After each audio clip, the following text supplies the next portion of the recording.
Hey everyone, I'm really happy to tell you about a new game I tried called Bread and Fred, as well as some others. And this is a slightly hyped game that's a co-op mostly, but it also has a single player version. And I have some good things to say about it, particularly the fact that the mechanics in it are so unique that it's a very enjoyable experience. And the idea behind this whole game is you and ideally some other person are playing together in a kind of like what is this called? Mountain climbing game with two pixel art penguins, and you just kind of work together to scale walls and get through obstacles, and it's challenging, but it also invites a lot of fun. And I played it on single player just because I needed to check it out real quick and see what it was about. And I struggled for so long to figure out what was going on. But it is totally playable. If you have any questions about how to play it, just look up on YouTube. There's tons of people who are playing it already.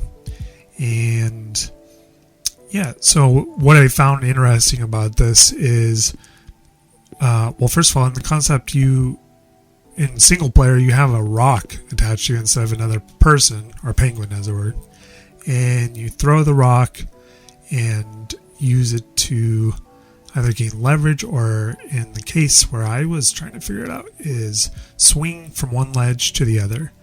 And this is a really neat mechanic when you get down to it. The trick to it is you need to use one of your abilities, which is to kind of hold ground. So it makes you immobile to when you're dropping the rock, which is your anchor / leverage, and you swing it. And if you get swinging, it'll start spinning around you, and you need to stand on the edge and throw the rock to the other ledge by swinging it, and then you jump at the same time and make it over that way. Anyway, it's a nice little indie coming out there from Sandcastle Studios, and I'm looking forward to seeing some more people play it because it's really an amusing game. And yeah, so that's first order of business. Next up is a game I played as part of the Humble Choice rewards, and it's called Windjammers 2 from Dynamo.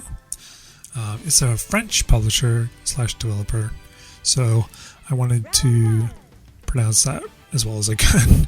But Windjammers 2 is a 2D disc frisbee, or kind of like throw into a goal type of game, right? Air hockey kind of thing, but with frisbees. But you have superpowers, sort of, in the way that you would see in like Street Fighter maybe, or Mortal Kombat.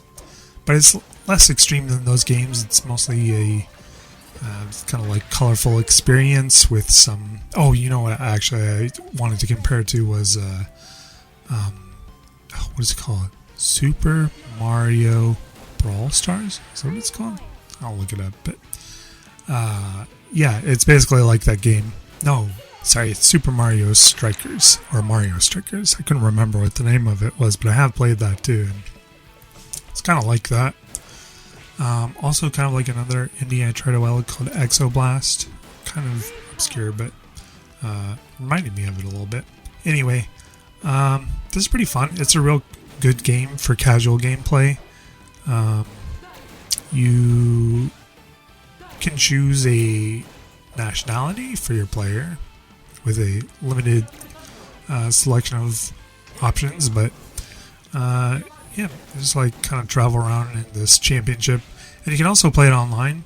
I don't know how many people are playing it online, but it was just released with the Humble Choice, so you might be able to get some gameplay online with it that way.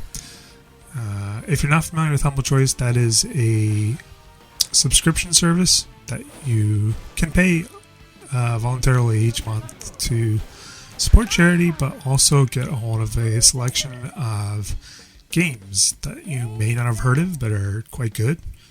Yeah, that's pretty cool. I'll have a link to that. Anyway, beyond that, do you have some other games I was trying out? This one's also not really obscure, but kind of dated, but I really enjoyed it. And it's Cat Quest. There is a Cat Quest 2 out now, but I had looked through my games in Play Night, which is a kind of like software you can use to organize your games, and I saw this game, and it was from the Amazon Prime games that I had gotten a while ago, and I don't know, it just sounded really relaxing, and I thought I would play it, and I supposedly got really into it. And oh yeah, by the way, this that's from the Gentle Brothers, or Gentle Bros, that's the name of the studio, so yeah, mark that there for that one. But Cat Quest, you kind of play on this like map level. You're always on the map. It's kind of like I suppose Super Mario 3D World. I don't know why I'm comparing everything to Mario, but anyway, you can kind of like move around the map from the very beginning, but the map is the level, and it's pretty fun. It's more fun than I even thought it would be. It's kind of cute, kind of snarky, but really easy to play. You can collect items and do side quests. The one thing I would suggest if you're going to play it is to stick to the starting area and get all the quests done there first, because I wandered around a little bit and I realized that I was trying to do level 15 quests at level 6, so that wasn't really working out too well. Anyway, yep, that's Cat Quest. And also, I tried No Man's Sky again today. Tried it a little while ago, but didn't really get into it. I thought it was kind of overwhelming at first. Not this time, but the last time I played it. But I had been reading so much about it as, a popular game and popular indie, so I thought I'll just spend a little more time trying to figure out what it is. It is an amazing game. I think I'm going to be spending a lot more time playing it, actually, because you just like boot it up and you're in space and you can go anywhere and you can do anything, and it just keeps going. It's a perpetually generated universe, so you can just go on forever. And I think it's something I've always wanted to play, really. It's kind of like a dream come true. And I didn't realize how much, I don't know, maybe there's been more added since I first played it, but it's really cool and the graphics look really good. I played it on the Series S Xbox because I just started playing games with that, and it's really great. So yeah, got some gameplay footage. If you haven't heard of this, it's just a space exploration game. I believe it's technically a roguelike, but it might just be, I don't know. It's a unique game of its kind. It's a space sim. You can fly around in your spaceship. You can harvest planets. You can go on missions. You can go to space stations. You can play with other players. I think there's combat. I haven't really gotten to the combat, but I know that it can be part of it, but it seems like it's pretty open. I don't know how much customization there is, but I know you can collect things, and yeah, I'm curious to see what goes with it. I need to spend a little more time with it and see exactly where or what I need to learn to play it. But yeah, I like it. I like No Man's Sky. It's kind of like Astroneer, but much more advanced graphics and a little more grit or realism. I don't know. It's a very colorful game, so it shares that with Astroneer. But yeah, these space sim games are great. I played a few. I used to play EVE Online for a little bit. Talk about overwhelming. That's a huge game, but yeah, they're cool. I like these games. And other than that, yeah, that's pretty much it, everyone. I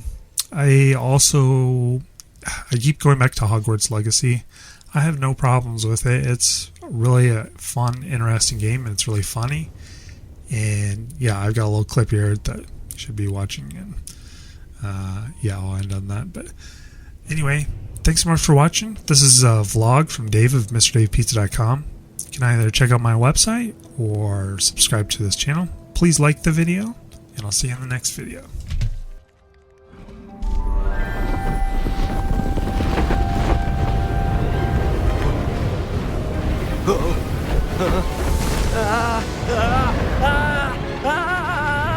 Ah!